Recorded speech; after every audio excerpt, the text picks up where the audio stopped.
Eu quero, agora nesse momento, ter o nosso tempo de estudar a palavra do Senhor. Eu quero pedir que você fique de pé. Nós vamos abrir novamente no livro de Atos. E eu quero convidar, nós vamos fazer uma leitura um pouco mais reduzida desse capítulo. Nós vamos ler a partir do versículo 14 até o versículo 21 de Atos capítulo 2. Que é o texto que nós vamos expor aos amados nessa manhã. Amém, queridos?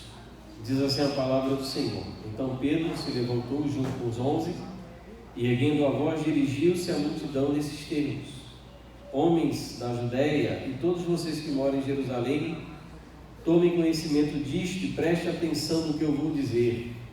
Estes homens não estão bêbados, como vocês estão pensando, porque são apenas 9 horas da manhã. Mas o que está acontecendo é o que foi dito por meio do profeta Joel. E acontecerá nos últimos dias, diz Deus, que derramarei o meu espírito sobre toda a humanidade. Os filhos e as filhas de vocês profetizarão, seus jovens terão visões, seus velhos sonharão, e até sobre os meus servos e sobre as minhas servas derramarei o meu espírito naqueles dias e profetizarão. Mostrarei prodígios em cima no céu e sinais embaixo na terra, sangue, fogo e nuvens de fumaça. O sol se transformará em trevas e a lua em sangue, antes que venha o grande e glorioso dia do Senhor. E acontecerá que todo aquele que invocar o nome do Senhor será salvo. Pai, nos orienta nessa manhã, na exposição desse texto, que é crucial para nós entendermos o Espírito Santo e a igreja. Fala conosco, é a nossa oração, em nome de Jesus. Amém. Podem sentar.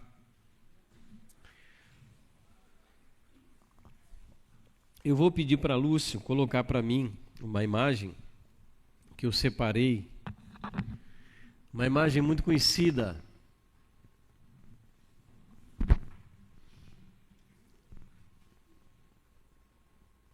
Isso. Desculpa aí, aparecendo as partes pudicas da estátua. Essa é uma imagem muito conhecida, é a imagem esculpida por Michelangelo sobre o rei Davi. Quando eu conheci a imagem pela primeira vez, assim como outras imagens da Renascença, eu achei que fosse uma estátua pequena, né? A gente tem a impressão de que essa figura, essa imagem de Davi, é uma escultura pequena, só que na verdade ela é muito grande. Então a gente coloca aí do lado essa foto com as pessoas, para que a gente tenha ideia da grandiosidade dessa escultura esculpida em mármore por Michelangelo. Ele começa a construir, a esculpir essa imagem em 1501. Quer dizer, o Brasil estava saindo da barriga da mamãe, né? Estava nascendo, e Davi estava esculpindo de maneira tão grandiosa essa imagem do rei Davi em 1501. Ele vai terminar essa imagem aí, essa obra lá pelo ano de 1504, usando um martelo e um cinzel, as ferramentas mais, digamos assim, antigas no que diz respeito a esse tipo de obra. E essa obra de Michelangelo, ela é considerada a obra mais impressionante, mais perfeita da Renascença. É incrível. Eu tenho vontade de conhecer a imagem do rei Davi, assim como outras esculpidas na época da chamada Renascença, no século XVI. Todas grandiosas, né? Até os defeitos que tem na imagem foram pensados. Se você olhar em relação ao corpo, as mãos são grandes. Isso foi intencional. Isso foi reflexo do pensamento da Renascença, que já estava naquele rompimento com os valores tradicionais e já quase rompendo aí com a chamada Idade das Trevas, com o período do domínio da Igreja Católica Romana. Então, até aquilo que é imperfeito dentro da imagem do Michelangelo, brilhante, assim, de uma perfeição incomum, tem um propósito. Então, quando eu olho para essa imagem esculpida em um bloco único de mármore, eu fico impressionado com a habilidade que Michelangelo tinha. E olha que essa não é a imagem mais detalhada esculpida na Renascença, é a mais conhecida. Nós temos outras esculpidas, inclusive com detalhes impressionantes, mas com certeza a mais conhecida é do rei Davi. Mas tem um negócio, você olha para... Bota a imagem aí, só a imagem, ô Lúcio, por favor, isso. É impressionante, né? O detalhismo, os músculos da imagem de Davi. Mas tem um negócio que me chama a atenção, e não é só a beleza da imagem. É que essa imagem, ela é bela, tem uma história bela, incrível, impressionante, mas o que mais me chama a atenção é que, mesmo sendo bela, é uma figura morta, ela não tem vida. Algo tão bonito, tão belo, uma demonstração incrível da habilidade de um homem apenas, impressionante nos seus detalhes, na exatidão anatômica, mas ainda assim é uma figura que está morta, não tem vida. Não tem vida, e não tem como fazer essa imagem ter vida. Ela sempre vai ser só uma imagem. Pode tirar, Lúcio. E o que... Eu uso essa figura do Michelangelo, né, do Davi do Michelangelo, para chamar a atenção para aquilo que nós temos falado sobre igreja, a comunidade do Espírito. É que igreja sem Espírito é uma boa imagem, é uma boa formação, é um ajuntamento interessante de pessoas, mas sem o Espírito é morta, não tem vida. Pode ser bonita, pode ser exata, as palavras podem ser boas, o louvor pode ser agradável, a música pode ser produzida por músicos muito qualificados, mas sem o Espírito, a igreja ela está morta, ela não tem vida.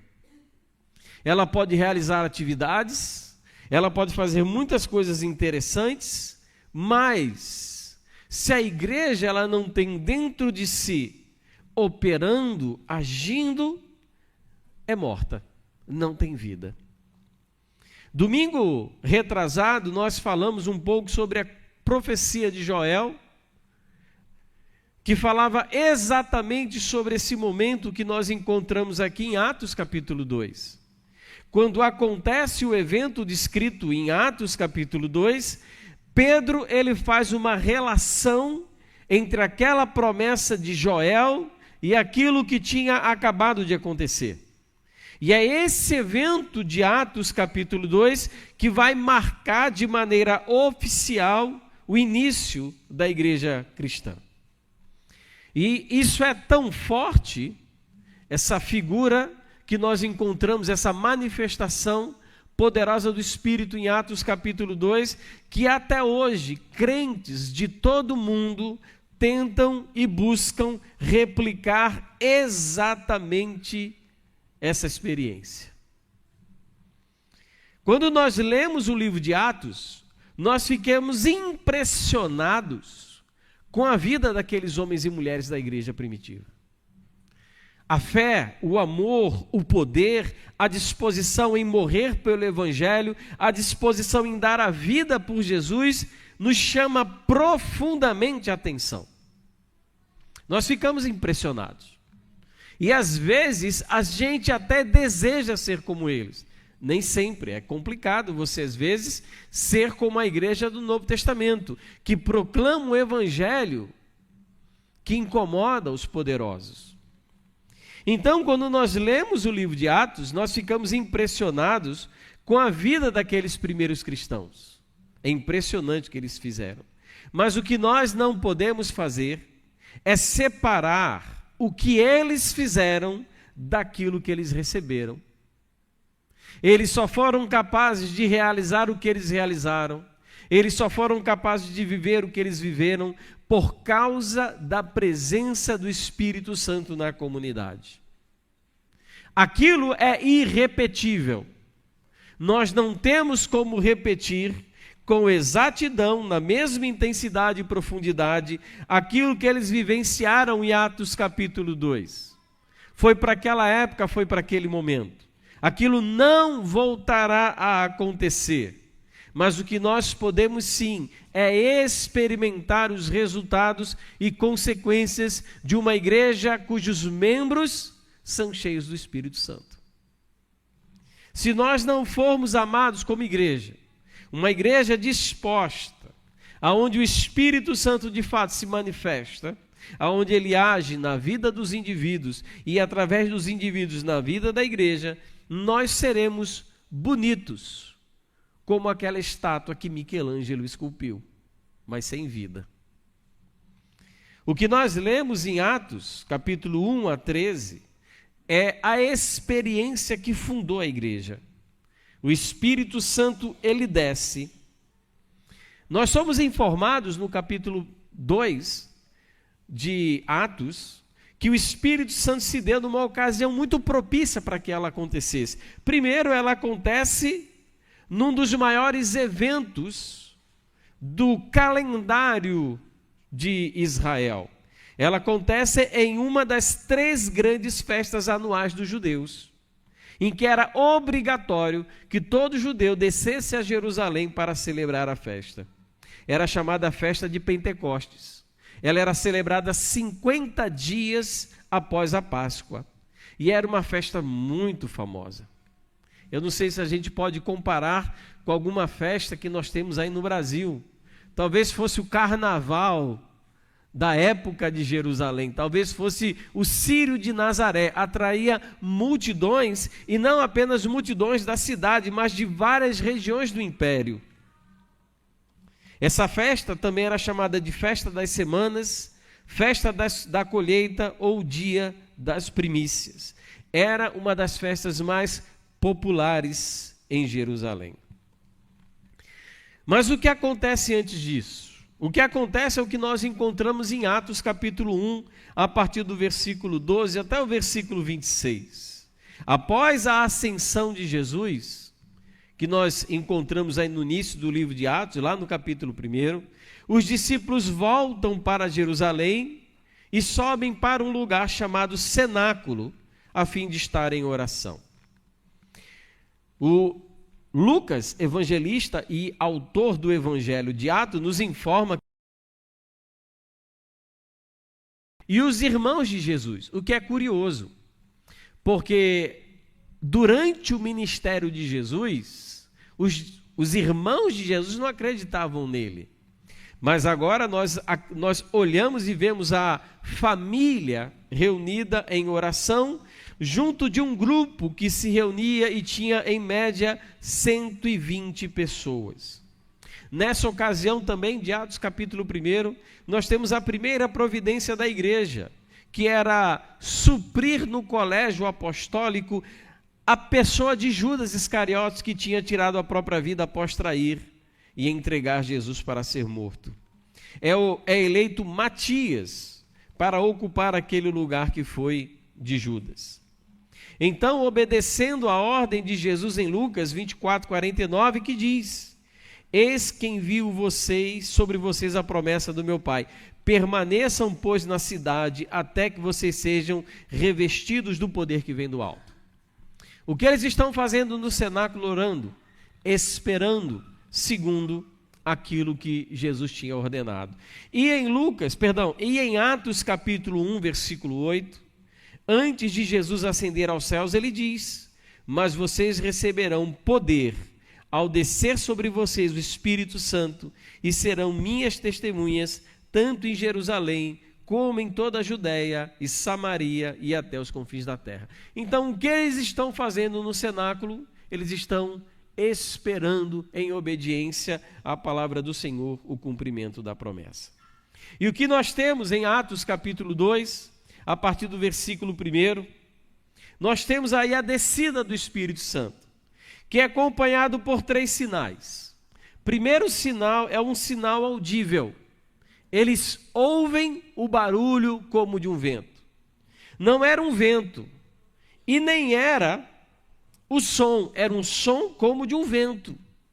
Ele foi ouvido dentro e fora de casa, porque esse barulho foi tão forte, tão grande, que atraiu todas as pessoas que estavam ali próximo. Primeiro sinal. Eu acho interessante como os nossos irmãos pentecostais, eles tentam reproduzir essa experiência de Atos capítulo 2, sem necessariamente entender que a experiência da descida do Espírito, ela envolvia um sinal que foi claramente audível, um som impetuoso que encheu o lugar onde eles estavam. É interessante notar nesse texto que quando há esse som que desce do céu, que vem do alto, ele vem descendo do céu e enche a casa, os discípulos provavelmente não estavam orando. O texto diz que eles estavam sentados, e um judeu ou orava de pé ou orava de joelhos, ele não orava sentado. Então, eles deveriam estar conversando ou comendo. Olha como isso é curioso. Eles estavam o tempo todo em oração, estavam orando já há alguns dias. E no momento, não da oração, mas do diálogo, da conversa, da comida, acontece essa experiência. Primeiro sinal, o vento. Segundo sinal, é um sinal visível. Diz que línguas como de fogo desceram sobre cada um deles. Então, não eram línguas no sentido físico. Também não era fogo. E não era língua de fogo. Eram línguas como de fogo. E isso era um sinal visível de que o Espírito estava sobre eles. Todos receberam o Espírito, todos os 120. Quem estava ali recebeu o Espírito, e não apenas os 12. Então, aquele momento, nós temos o cumprimento daquela promessa que foi feita em Joel. Ali, de fato, tem início aquilo que Joel chama dos últimos dias. E nós temos aí um terceiro sinal. Primeiro sinal, sinal audível do vento. Segundo, sinal visível, línguas como de fogo. E nós temos o terceiro sinal, que é o sinal da obediência. Os discípulos, então, cheios do Espírito Santo, eles começam a testemunhar sobre as grandezas de Deus. E a partir do momento em que eles estão cheios do Espírito, eles são controlados por esse Espírito que concede a eles a capacidade de falar em idiomas humanos, sem, no entanto, eles perderem a sua consciência.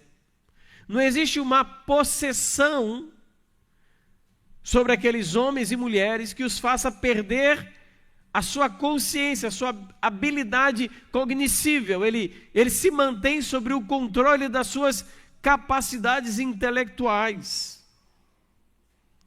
E eles falam, diz o texto, conforme o Espírito Santo lhes conceda que falem. Eles falam em idiomas, não línguas estranhas. Tanto que eles são compreendidos por pessoas que tinham nascido em outro lugar. Medos, persas, né? A lista aqui lá do versículo 9 é grande. Partos, medos, elamitas, da Mesopotâmia, Judéia, Capadócia, Ponto, Ásia, Frígia, Panfilha, Egito, Líbia, Cirene, romanos que residem ali, judeus prosélitos, crescentes, árabes, cada um tem a oportunidade de ouvir o Evangelho na sua língua materna. Olha que impressionante. E o que chama a atenção é quando as pessoas que correm para aquele lugar para tentar ver o que tinha acontecido naquela casa após aquele barulho imenso, eles saem de onde eles estavam. Provavelmente essa casa era muito próxima do templo, porque eles estavam no templo e os homens depois se dirigem ao templo. Esse som chama a atenção de todas essas pessoas, e quando eles se aproximam daqueles homens e mulheres, cada um tem a oportunidade de ouvir sobre as grandezas de Deus na sua própria língua. E o que chama a atenção? Mas como é que esse povo ignorante consegue falar no nosso idioma? Eles são todos galileus. Não me perguntem como eles sabiam que eles eram galileus ali. Talvez alguma característica física, roupa, alguma coisa no linguajar, algum sotaque, a gente não sabe. Mas eles sabiam que eram galileus que estavam reunidos naquele lugar. E cada um ouvia na sua própria língua. Alguns, inclusive, sugeriram, né, que eles estavam bêbados. Eu já vi bêbado falar enrolado, agora falar em outro idioma eu nunca vi. E a gente tem um exemplo bem pertinho aqui, não tem não? Eu nunca vi um bêbado falar, o bêbado nunca aprendeu alemão e do nada começa a falar alemão. Não, nunca vi isso. Eu já vi, eu não consegui entender o que o bêbado fala. Mas entender em outra língua, isso daí é inédito. Então, quer dizer, é mais fácil você negar um milagre que estava acontecendo naquele momento, dizendo que eles são bêbados, do que aceitar aquilo que eles estão ouvindo. Gente, o evangelho é assim. Quando a gente proclama o evangelho, as pessoas elas têm a tendência a negar e dar desculpas, mas elas só não querem aceitar o evangelho que nós estamos pregando. Aconteceu naquele dia, no primeiro movimento missionário de Jerusalém, pregando o evangelho para as pessoas que vinham de outras localidades. O que é mais fácil, aceitar o que está sendo dito ou dizer que é embriaguez? Quais são os resultados dessa descida do Espírito? 3 coisas nos chamam a atenção como resultado do cumprimento da promessa do Espírito na igreja e que eu penso, queridos, que nós devemos refletir sobre cada uma delas como igreja. Primeiro resultado nós vamos encontrar nos versículos 14 a 36, que é a ousadia na proclamação do Evangelho. Atos capítulo 1, versículo 8, recebereis poder ao descer sobre vós o Espírito e sereis minhas testemunhas. O propósito da concessão do Espírito Santo para o crente e para a igreja não é para que se crie um entretenimento ou uma autossatisfação no interior da comunidade cristã. O propósito em o Espírito ter sido concedido aos crentes é para que eles tivessem todas as condições necessárias para que se tornassem testemunhas do Evangelho e de Jesus em qualquer tipo de ambiente e em qualquer lugar e diante de qualquer desafio. Então, meu interesse em dizer que eu peço, que eu oro, que eu desejo, que eu anseio por uma comunidade cristã, por uma igreja batista do Natal cheia do Espírito, não é porque eu prevejo a possibilidade de criarmos algum tipo de entretenimento pentecostal.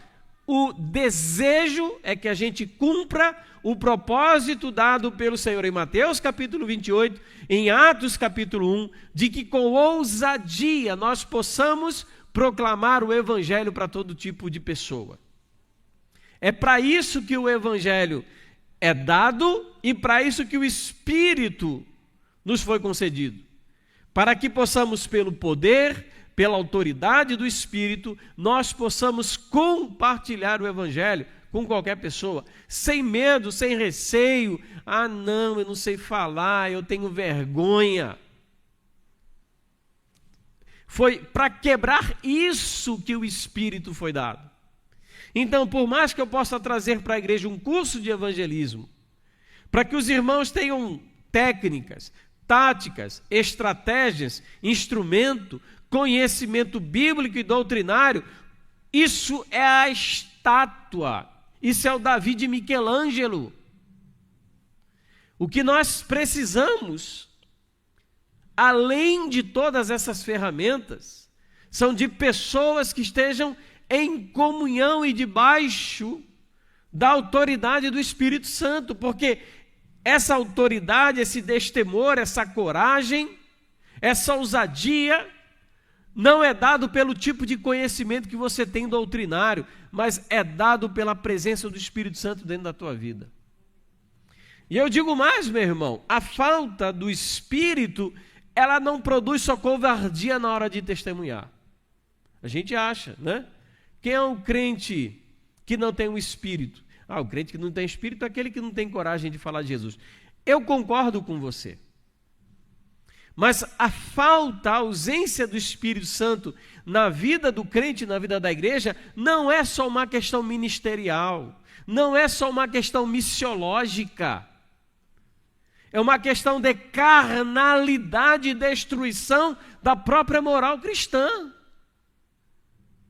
Porque o Espírito, ele é visto como crucial não apenas no cumprimento da missão da igreja com o incrédulo, mas na minha relação com minha esposa, na minha relação com meu filho, na minha relação com o próximo, na minha capacitação de abençoar as pessoas com os meus dons. Então, se você não tem o espírito que lhe dá ousadia para proclamar o evangelho, você também não tem o espírito para as demais coisas na sua vida. O espírito não é o seu cachorrinho pessoal, debaixo do seu comando e seu controle, que algumas coisas ele faz e outras não faz. Então, se eu estou falando de pessoas que estão debaixo do poder influenciador do Espírito Santo, eu estou falando de pessoas que não apenas têm ousadia na pregação, mas cujas vidas estão sendo santificadas pelo Espírito. Então, se eu não tenho ousadia, se o Espírito não está na minha vida, outros elementos também vão estar em falta. Basta você ler quando a Bíblia fala sobre os frutos do Espírito. O Espírito ele é dado de maneira tão incrível e maravilhosa em Atos capítulo 2, porque Deus, ele ama incrédulos nesse mundo que precisam ouvir do Evangelho. E como a gente se aproxima, como a gente alcança, como nós fazemos evangelismo, como nós fazemos missões, é pelo Espírito Santo. É algo que o Espírito produz na nossa vida e no nosso coração. Amor pelos incrédulos que nós não conhecemos. Amor pelos nossos inimigos. Amor por aqueles que nos perseguem. Só pessoas e igrejas cheias do Espírito é que conseguem alcançar esse nível de comprometimento com o próximo. Então, o primeiro resultado era uma vida cheia de ousadia. Era uma vida cheia de ousadia. O segundo resultado da descida do Espírito na vida daquelas pessoas, daquela igreja, eram conversões e batismo de novos discípulos. É o resultado da pregação. Eu vi uma vez um pregador dizendo algo muito interessante, né? Você prega 1000 sermões para converter uma pessoa. Quando o Espírito está sobre o pregador, sobre aquela igreja, a igreja prega um sermão para converter 1000 pessoas. Então, queridos, veja como isso é interessante. Quando hoje nós pregamos no dia a dia, o que é que pedem do pastor? Pastor, faça o apelo. Não é assim? Pastor, está faltando fazer apelo. O que acontece quando Pedro prega em Atos capítulo 2, versículo 37? Quem faz o apelo? Os incrédulos. O que nós vamos fazer? Nós ouvimos tudo isso e agora o que a gente faz? Não é Pedro que está fazendo um apelo. Quem quer receber a Cristo, vem aqui na frente, levanta a mão. É o povo que, ouvindo essas palavras, se sente desejoso, quer agora mudar de vida. E eles perguntam aí agora o que nós vamos fazer? Sabendo e ouvindo tudo isso, qual é a resposta de Pedro? Arrependam-se, sejam batizados. Eles são intimados a demonstrarem arrependimento de todas as suas ações e pecados e a serem batizados em nome de Cristo. O que é profundamente chocante nesses versículos 37 a 31, porque Pedro acusou aquela multidão de perseguirem e matarem Jesus. Vocês perseguiram, vocês mataram o Senhor da salvação, vocês mataram o Senhor da glória. Agora o que nós faremos? Ele diz, vocês precisam se batizar no nome daqueles que vocês mataram. Olha que mudança, tem que ter muita coragem para falar isso, gente. Esse evangelho coach maldito, é muito fácil falar isso. É muito fácil encher uma arena das dunas com um falso evangelho. É muito fácil. Qualquer pessoa é capaz de fazer isso, tendo um bom tempo e bom engajamento na rede social. Agora, fazer o que Pedro fez, acusar a pessoa de ser homicida na cara dela. Vocês mataram o Senhor da glória. Vocês assassinaram o homem capaz de salvar. E depois dizer, vocês precisam se identificar com esse homem por meio do batismo, é só estar estando cheio do Espírito Santo?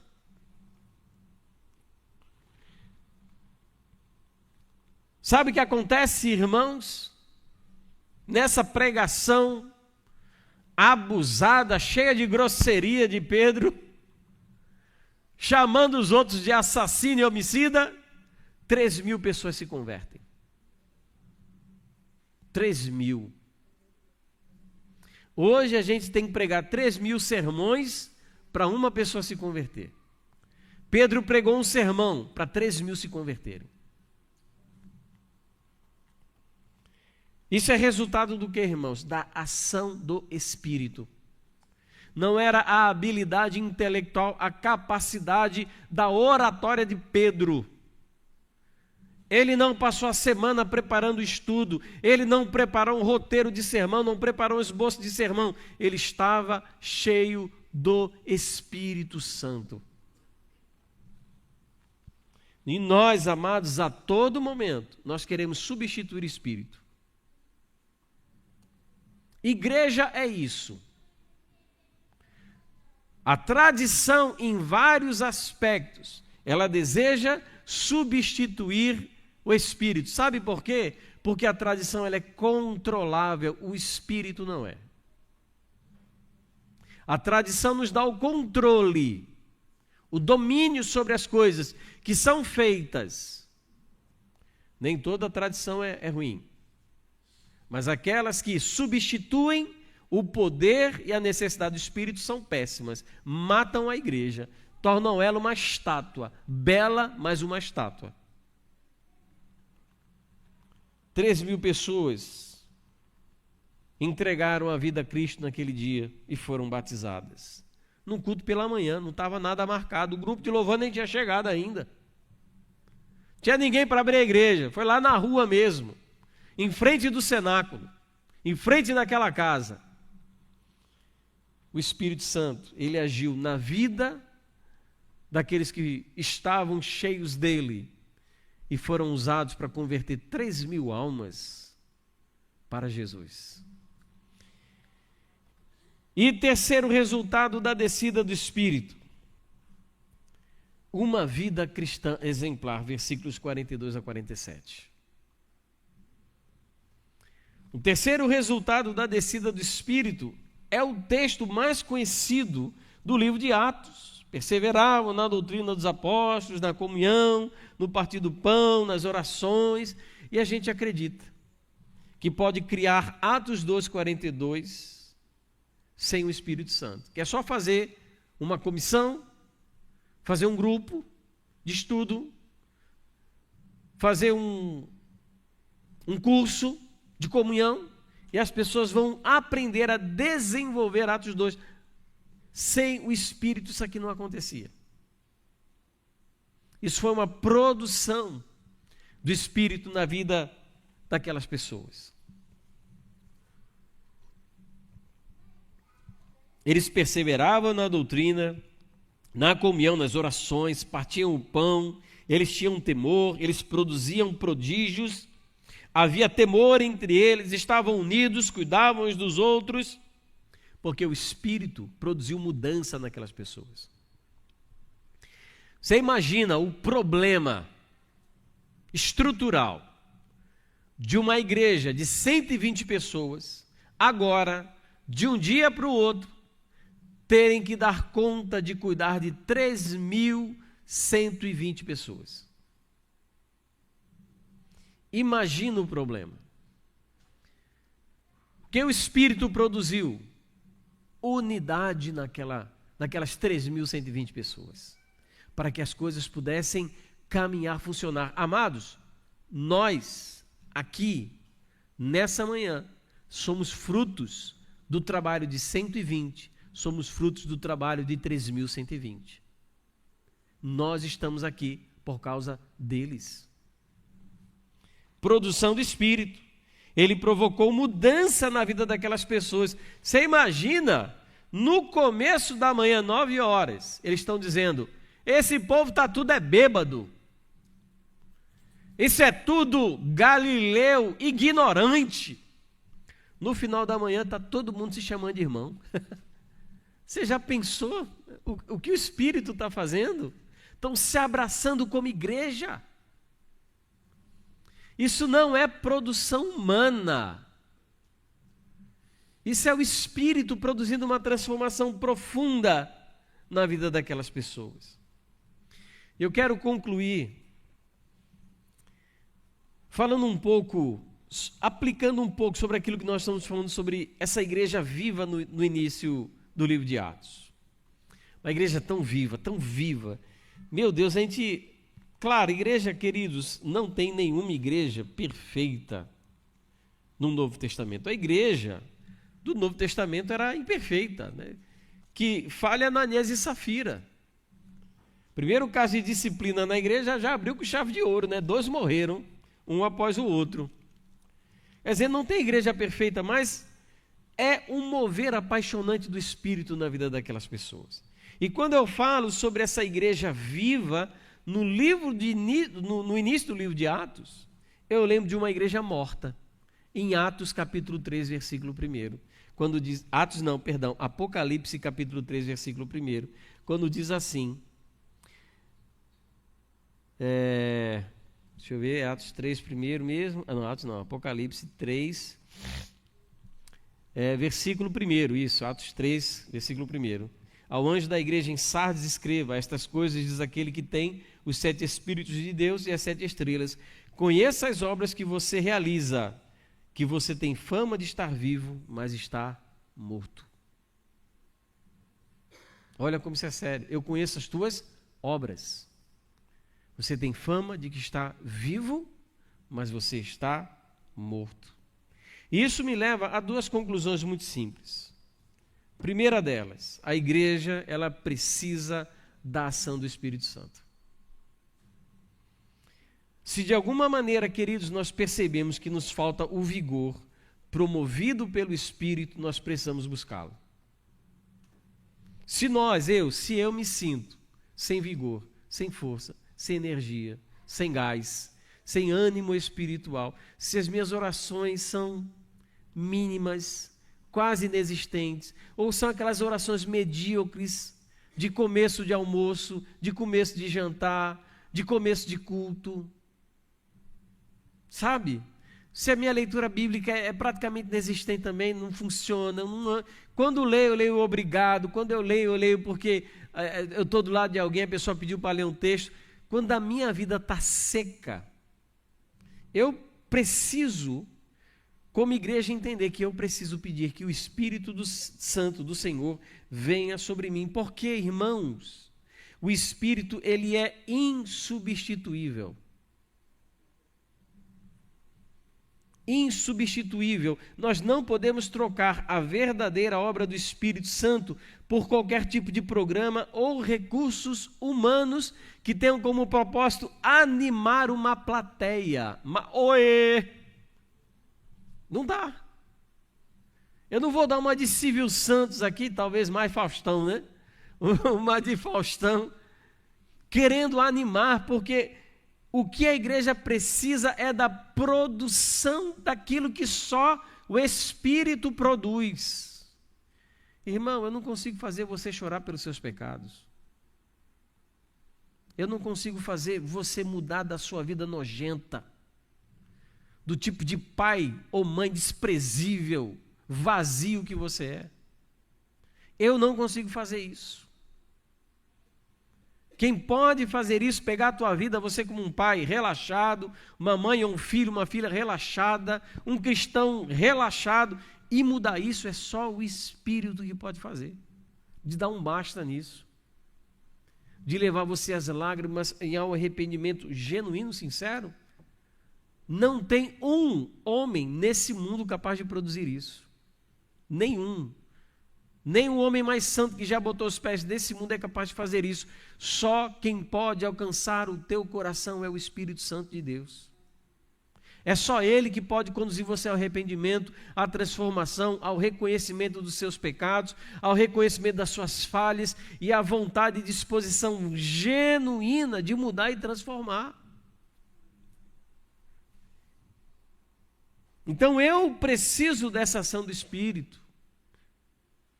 Eu preciso dessa transformação para que eu possa ter um coração quebrantado, um espírito contrito, como diz a palavra, que o Senhor não rejeita. Então, se você está seco desse jeito,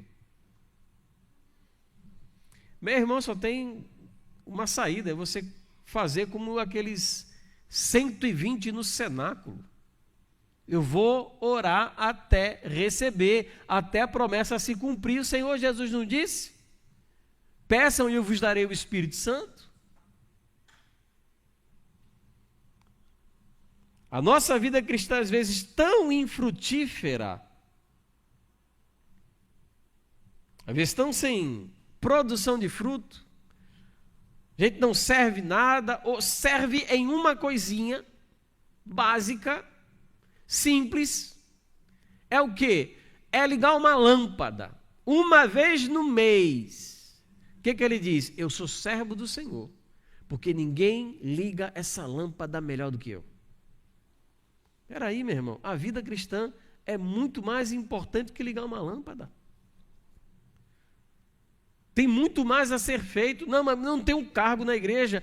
Meu irmão, me diga dos 120 quem tinha cargo, quem falou de cargo, aonde Pedro disse, não, porque eu sou apóstolo, eu tenho autoridade. Ninguém disse nada, ninguém chamou atenção para cargo, para eleição, fizeram porque o Espírito se moveu na vida daquelas pessoas, conduzindo elas a ter uma comunhão espontânea. Então eu preciso, amados, da ação do Espírito Santo. Segundo, se eu preciso, a minha igreja também precisa. A igreja é a soma dos seus membros. Não existe um espírito que habite nas paredes desse lugar. Não existe um espírito que fique navegando no oxigênio que está preenchendo esse espaço. O espírito está nas pessoas da igreja. E se falta nas pessoas, falta na igreja como coletividade. Então eu preciso, amados, olhando para a minha vida tão empobrecida no que diz respeito ao Espírito, eu preciso dizer, Deus, enche a minha vida, enche a vida dos meus irmãos da igreja, enche a minha igreja do Teu Espírito. Eu não estou falando, se o diabo está falando isso no seu ouvido, o pastor está querendo pentecostalizar a igreja. Jamais, meu irmão, jamais. O movimento na onde eu me converti é muito mais tradicional e radical que a Convenção Batista Brasileira. Não sou, nunca fui pentecostal. O que eu estou falando é de um tipo, de um trabalhar da pessoa da Trindade chamada Espírito Santo, que é a sua característica marcante, que é trabalhar na vida individual dos cristãos, mobilizar a igreja do Senhor. É isso que eu estou dizendo.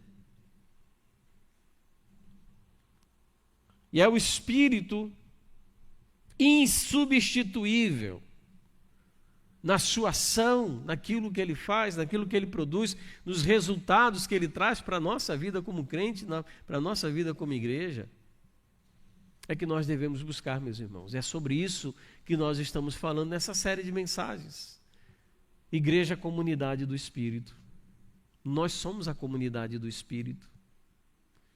E nós precisamos pedir, Deus, tem coisas em mim, tem fardos, tem pesos, tem maus pensamentos, tem más lembranças, tem falta de perdão, falta de arrependimento, tem coisas na minha vida que estão desajustadas e eu não consigo me libertar.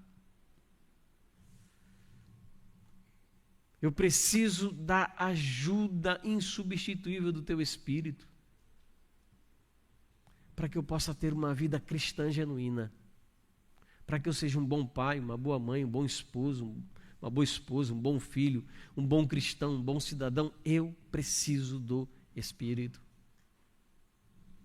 Então, se nessa mensagem talvez você tenha se identificado com alguma necessidade dessa, eu convido você a fazer a oração que o Senhor Jesus nos ensinou, a pedir o Espírito, a orar em casa, quando você for dormir, quando você acordar, diz: Deus, que esse dia seja um dia em que eu seja um instrumento, que eu seja cheio do Teu Espírito. E as coisas, a vida muda. Eu desejo isso para mim, eu desejo isso para minha família, eu desejo isso para a igreja aonde eu faço parte. Porque nós precisamos do Espírito. Nós precisamos do Espírito.